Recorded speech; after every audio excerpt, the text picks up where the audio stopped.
Alhamdulillah, wassalatu wassalamu ala rasulillah Sayyidina wa maulana Muhammad ibn Abdillah wa ala alihi wa sahbihi wa man tabi'ahu wa mawala. Ashhadu an la ilaha illallah wahdahu la sharika lah wa ashhadu anna sayyidana Muhammadan abduhu wa rasuluhu la nabiyya ba'dah. Allahumma salli ala sayyidina Muhammadin nabiyil ummi wa ala alihi wa sahbihi wa barik wa sallim. Qala Allah ta'ala fil Qur'anil azim wa huwa asdaqul qailin. A'udzu billahi minasy syaithanir rajim. Ya ayyuhalladzina amanu taqullaha haqqa tuqatih wa la tamutunna illa wa antum muslimun. Wa qala ta'ala fi ayatin ukhra, ya ayyuhalladzina amanu taqullaha wa qulu qawlan sadida yuslih lakum a'malakum wa yaghfir lakum dhunubakum wa man yuti'illaha wa rasulahu faqad faza fawzan 'azima. Ibadallah, usikum wa nafsi bi taqwallahi wa ta'atihi faqad fazal muttaqun. Wa kana mulkuhu 400 sanah. Begitu disebutkan dalam kitab sejarah. Wa kana mulkuhu 400 sanah. Dia berkuasa 400 tahun lamanya. Penguasa tunggal syarqan wa gharban, dari mulai belahan timur dunia sampai ke barat, tunduk dalam kekuasaannya. Lalu kemudian datanglah Nabi penyeru kepada tauhid, menghadap penguasa yang hebat, raja segala raja di atas dunia. Menyembahlah kepada Allah. Lalu apa jawabnya? Dengan sombong dan angkuh dia berkata, Arabbun ghairi, Arabbun ghairi, adakah Tuhan lain selain aku? Adakah yang lebih berkuasa di dunia ini selain aku? 400 tahun membuat dia merasa bahwa dia Tuhan, sampai-sampai keluar dari mulutnya, Arabbun ghairi, adakah Tuhan selain aku? Lalu kemudian apa yang terjadi? Allah subhanahu wa ta'ala mengirimkan ba'udah. Dalam Al-Quran Allah mengatakan tidak malu menciptakan ba'udah, nyamuk. Innallaha la yastahi ayyadriba masalan ma ba'udah. Allah tidak malu menciptakan seekor nyamuk, wa ma fawqaha, lebih kecil daripada nyamuk. Apa yang terjadi? Nyamuk itu masuk ke dalam lubang hidungnya, terus ke dalam batang hidungnya, sampai ke otaknya, dan nyamuk itu pun menggigit otak di kepalanya.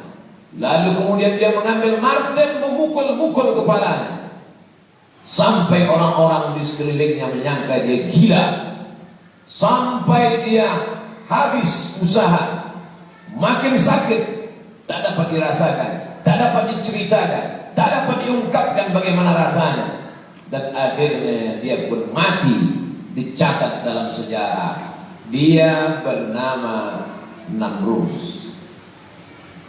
Begitu Allah bercerita tentang orang-orang angkuh dan sombong.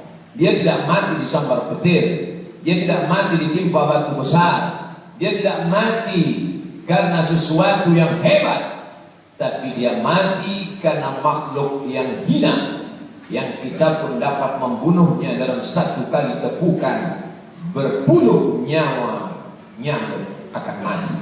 Tapi begitu Allah Ta'ala ingin menunjukkan kesombongan, keangkuhan orang-orang yang merasa dirinya Tuhan, jawabannya adalah kuasa Allah Subhanahu wa Ta'ala. Hari berganti, musim berubah, dunia ini diisi oleh orang-orang yang angkuh dan sombong.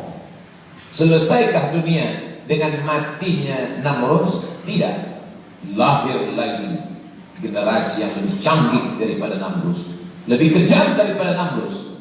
Apa yang dia lakukan? Yudzabbihuna abna'ahum wa yastahyuna nisa'ahum. Lebih sadis daripada Namrus.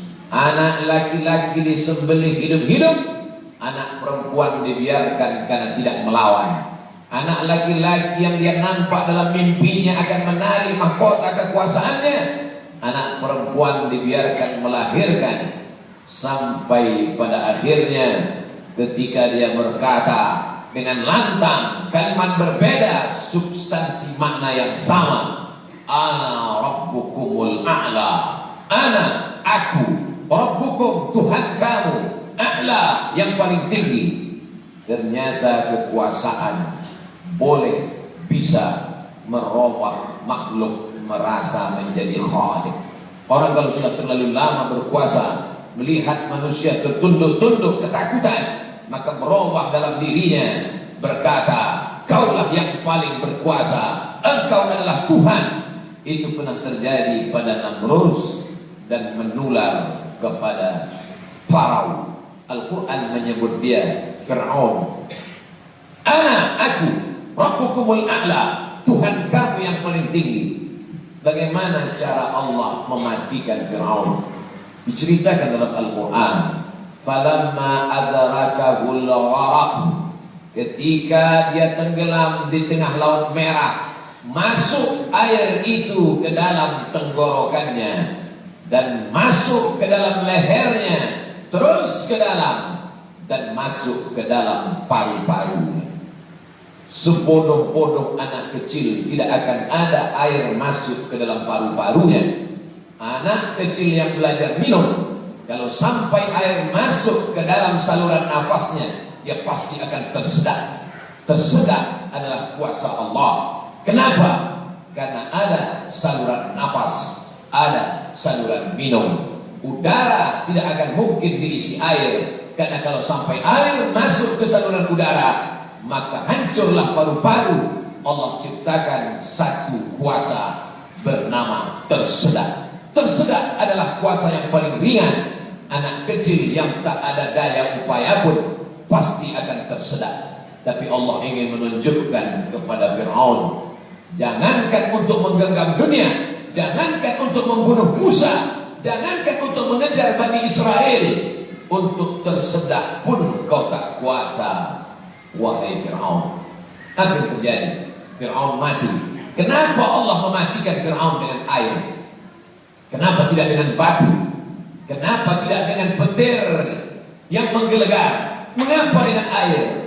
Karena dulu bayi yang tak berdaya itu dihanyutkan ke tengah air. Wa auhayna ila ummi Musa, kami wahyukan, kami ilhamkan, kami bisikkan ke hati ibu Musa, an ardi'ihi, susukan anakmu. Fa in khifti alaihi, kalau kau takut anakmu ini akan disembelih Fir'aun, fa'alqihi fil yammi, hanyutkan dia ke sungai.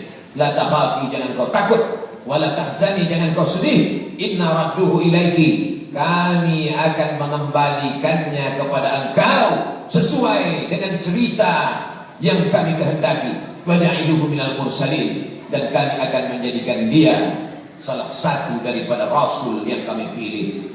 5 di antara rasul itu, salah satunya adalah Musa alaihissalam. Musa, bayi yang tak berdaya, dicampakkan ke laut, dicampakkan ke sungai Nil, selamat. Bayi yang tak dapat berenang, bayi yang tak ada kuasa, bayi yang tak ada daya upaya, selamat di atas air. Tapi penguasa, raja di atas raja, segalanya bukti-bukti kuasanya sampai hari ini menjadi bukti. Satu di antara 7 keajaiban dunia adalah piramid yang dibangun oleh Fir'aun. Tapi ternyata air yang dulu menyelamatkan bayi Musa, air yang sama menenggelamkan Fir'aun yang amat sangat berkuasa.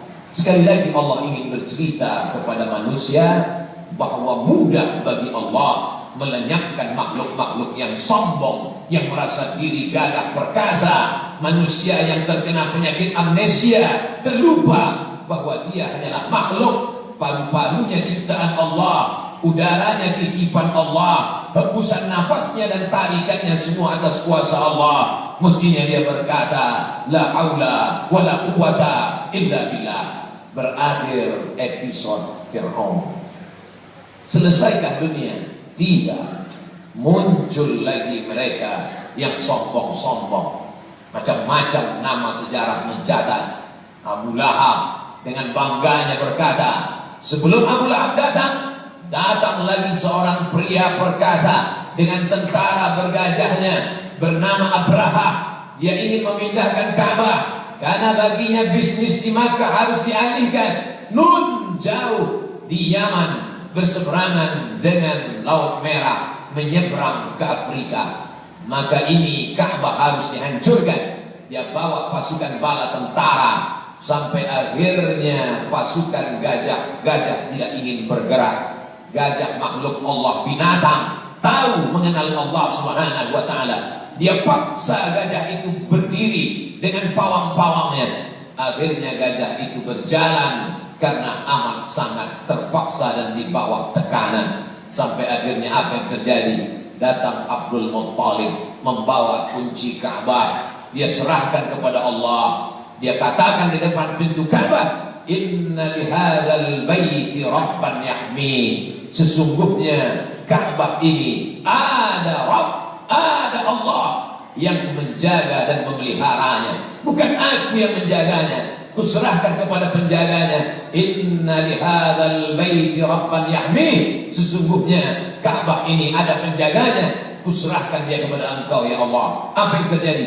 Fa arsalna alaihim tayran ababil. Kami kirimkan kepada mereka burung ababil yang dibawanya tarmihim, melempar mereka pasukan Abraha bergajah bihijaratin, dengan batu-batu min sijil, yang dipanaskan di atas api neraka. Apa yang terjadi pada pasukan Abraha? Faja'alahum ka'asfim ma'kul.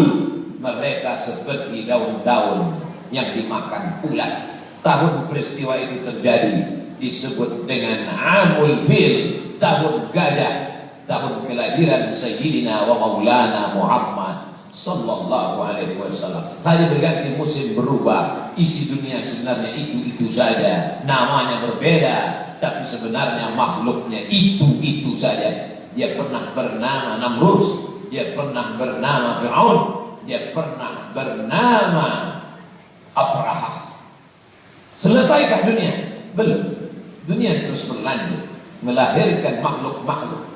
Ada yang rendah hati dan tawadu, ada yang zuhud dan ridha, ada yang mencari kemuliaan Allah, ibtigha'a mardatillah. Tapi ada yang dititipkan harta dan kuasa.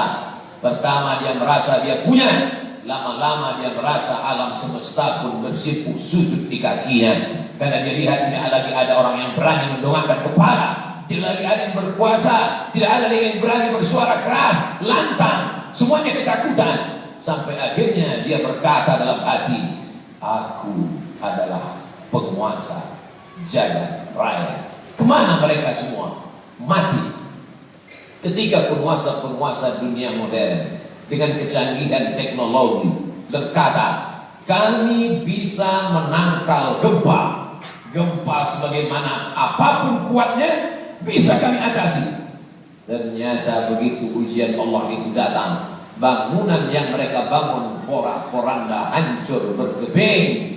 Datang lagi satu penguasa berkata, kami yang paling banyak jumlahnya di atas dunia, kami yang bisa menguasai alam semesta. Mana itu Tuhan? Mereka tak pernah mengenal Tuhan, karena mereka adalah komunis, karena mereka adalah ateis. Bagi mereka agama itu hanyalah candu. Orang yang terkena narkoba bagi mereka sama dengan orang yang dimabuk oleh agama, karena bagi mereka agama ini hanya opium saja. Manusia yang stres, manusia yang depresi, lalu dia menjalankan agama. Agama bertentangan dengan komunis, agama bertentangan dengan keyakinan ateis. A tidak, T Tuhan, is keyakinan ateis, keyakinan yang meyakini tidak ada Tuhan. Mana itu Tuhan?